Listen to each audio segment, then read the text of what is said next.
ಸಂಧಿ ಮುದ್ರೆ ಒಂದು ಸರಳ ಹಸ್ತಯೋಗ ಮುದ್ರೆ. ನಾವು ಮೆಟ್ಟಿಲು ಹತ್ತುವಾಗ ಮೊಳಕಾಲ್ ನೋವು ಅನುಭವಿಸಿದ್ರೆ, ಸೊಂಟದ ನೋವು ಇದ್ದಾಗ, ಆರ್ಥ್ರೈಟಿಸ್ ಇದ್ದಾಗ, ಕಂಪ್ಯೂಟರ್ ಮುಂದೆ ಕುಳಿತು ಸತತವಾಗಿ ಕೆಲಸ ಮಾಡಿದಾಗ ಉಂಟಾಗ್ತಕ್ಕಂಥ ಬೆನ್ನು, ಕತ್ತು, ಭುಜಗಳ ನೋವು ಮತ್ತು ಸಂಧಿವಾತದಿಂದ ಉಂಟಾಗುವ ಯಾವುದೇ ರೀತಿಯ ನೋವು ಈ ಸಂಧಿ ಮುದ್ರೆ ಕಡಿಮೆ ಮಾಡುತ್ತೆ. ಸಂಧಿ ಮುದ್ರೆ ಹೇಗ್ ಮಾಡ್ಬೇಕು ಅಂದ್ರೆ, ಈ ಮುದ್ರೆ ಎರಡೂ ಕೈಗಳಲ್ಲಿ ಮಾಡ್ತಕ್ಕಂಥ ಬೇರೆ ಬೇರೆ ಮುದ್ರೆಯಾಗಿದೆ. ಬಲಗೈಯ ಹೆಬ್ಬೆರಳಿನ ತುದಿಗೆ ಉಂಗುರು ಬೆರಳು ಜೋಡಿಸಿ ಇಲ್ಲಿ ಪೃಥ್ವಿ ತತ್ವ ಮಾಡಬೇಕು. ಇಲ್ಲಿ ಉಂಗುರು ಬೆರಳು ಪೃಥ್ವಿ ತತ್ವವನ್ನು ಪ್ರತಿಪಾದಿಸುತ್ತೆ ಮತ್ತು ಹೆಬ್ಬೆರಳು ಅಗ್ನಿ ತತ್ವ ಪ್ರತಿಪಾದಿಸುತ್ತೆ. ಇನ್ನು ಎಡಗೈಯ ಹೆಬ್ಬೆರಳಿನ ತುದಿಗೆ ಮಧ್ಯದ ಬೆರಳು ಜೋಡಿಸಿ ಆಕಾಶ ಮುದ್ರೆ ಮಾಡಬೇಕು. ಮಧ್ಯದ ಬೆರಳು ಆಕಾಶ ತತ್ವ ಪ್ರತಿಪಾದಿಸುತ್ತದೆ. ಇಲ್ಲಿ ಪೃಥ್ವಿ ಮುದ್ರೆ ಮತ್ತು ಆಕಾಶ ಮುದ್ರೆ ಒಟ್ಟಿಗೆ ಮಾಡಿದಂತಾಗುತ್ತದೆ. ಈ ಮುದ್ರೆ ಎಷ್ಟೊತ್ತು ಮಾಡಬೇಕು?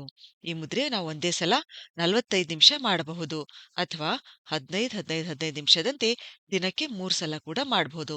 ಈ ಮುದ್ರೆ ಮಾಡಿದ ತಕ್ಷಣನೇ ಬೆನ್ನಿಗೆ ಪ್ರಾಣ ಮುದ್ರೆ 5ರಿಂದ 10 ನಿಮಿಷ ಕಂಪಲ್ಸರಿಯಾಗಿ ಮಾಡಬೇಕು. ಹಾಗೆ ಮಾಡಿದಾಗೇನೆ ಏನಾಗುತ್ತೆ, ಈ ಮುದ್ರೆಯ ಸಂಪೂರ್ಣ ಲಾಭ ನಮಗೆ ಸಿಗುತ್ತೆ. ಮತ್ತು ಈ ಮುದ್ರೆ ಮಾಡುವಾಗ ದೀರ್ಘವಾಗಿ ಉಸಿರಾಡಬೇಕು. ಹೀಗೆ ಈ ಎರಡೂ ಮುದ್ರೆಗಳು ಒಟ್ಟಿಗೆ ಮಾಡಿದಾಗ ದೈಹಿಕವಾಗಿ ಇದು ಸಂಧಿ ನೋವು ನಿವಾರಿಸಿ ದೇಹದ ಫ್ಲೆಕ್ಸಿಬಿಲಿಟಿ ಸುಧಾರಿಸುತ್ತದೆ. ಸಂಧಿ ಮುದ್ರೆ ಮಾಡೋದ್ರಿಂದ ಸಂಧಿಗಳಲ್ಲಿರ್ತಕ್ಕಂಥ ಮಜ್ಜೆಗಳಿಗೆ ಶಕ್ತಿ ಸಿಗುತ್ತೆ. ಸಂಧಿಗಳಲ್ಲಿರ್ತಕ್ಕಂಥ ಸ್ನಾಯುಗಳ ಕಾರ್ಯಕ್ಷಮತೆ ಹೆಚ್ಚುತ್ತದೆ. ಸಂಧಿವಾತದ ನೋವು, ಆರ್ಥ್ರೈಟಿಸ್, ಆಸ್ಟಿಯೋ ಆರ್ಥ್ರೈಟಿಸ್, ರಿಮೆಟೈಡ್ ಆರ್ಥ್ರೈಟಿಸ್ ಇದ್ದವರಿಗೆ ಇದು ಲಾಭ ಕೊಡುತ್ತದೆ. ಜಾಯಿಂಟ್ ಸಂಧಿಗಳನ್ನು ಇದು ಬಲಗೊಳಿಸುತ್ತದೆ. ಆದ್ರಿಂದಲೇ ಈ ಮುದ್ರೆಯನ್ನು ಜಾಯಿಂಟ್ ಮುದ್ರಾ ಅಂತ ಕೂಡ ಕರೀತಾರೆ. ಈ ಮುದ್ರೆ ದೇಹದಲ್ಲಿ ಇನ್ಫ್ಲಮೇಷನ್ ಅಂದ್ರೆ ಉರಿಯೂತ ಕಡಿಮೆ ಮಾಡಿ ಜಾಯಿಂಟ್ಗಳಲ್ಲಿ ಉಂಟಾಗ್ತಕ್ಕಂಥ ಬಾವು, ನೋವು ಅವುಗಳನ್ನು ಕಡಿಮೆ ಮಾಡುತ್ತೆ. ಅಂದ್ರೆ ಆಂಟಿ ಇನ್ಫ್ಲಮೇಟರಿ ಗುಣ ಹೊಂದಿದೆ. ಇದು ಜೀರ್ಣಾಂಗ ವ್ಯೂಹದ ಆರೋಗ್ಯ ಸುಧಾರಿಸುತ್ತೆ. ರೋಗ ನಿರೋಧಕ ಶಕ್ತಿ ಕೂಡ ಹೆಚ್ಚುತ್ತದೆ.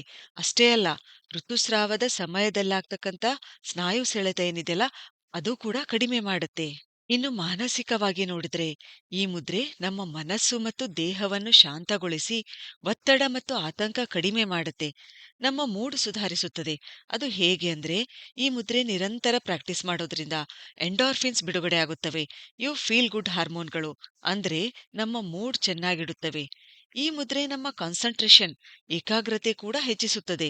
ಆದ್ರೆ ಶಸ್ತ್ರಚಿಕಿತ್ಸೆ ಆಗಿದ್ರೆ, ಸಿವಿಯರ್ ಜಾಯಿಂಟ್ ಇಂಜುರಿ ಆಗಿದ್ರೆ ಈ ಮುದ್ರೆ ಮಾಡಬಾರದು. ಗರ್ಭಿಣಿಯರು ಕೂಡ ಈ ಮುದ್ರೆ ಮಾಡಬಾರದು. ಯಾಕೆಂದ್ರೆ ಇದು ಗರ್ಭಕೋಶವನ್ನು ಪ್ರಚೋದಿಸಿ ಸೆಳೆತ ಉಂಟಾಗಲು ಕಾರಣವಾಗಬಹುದು. ಸರಿ, ಹಾಗಾದ್ರೆ ಮುಂದಿನ ವಿಡಿಯೋದಲ್ಲಿ ಮತ್ತೊಂದು ಉಪಯುಕ್ತವಾದ ಮಾಹಿತಿಯೊಂದಿಗೆ ಭೇಟಿಯಾಗೋಣ. ಧನ್ಯವಾದಗಳು.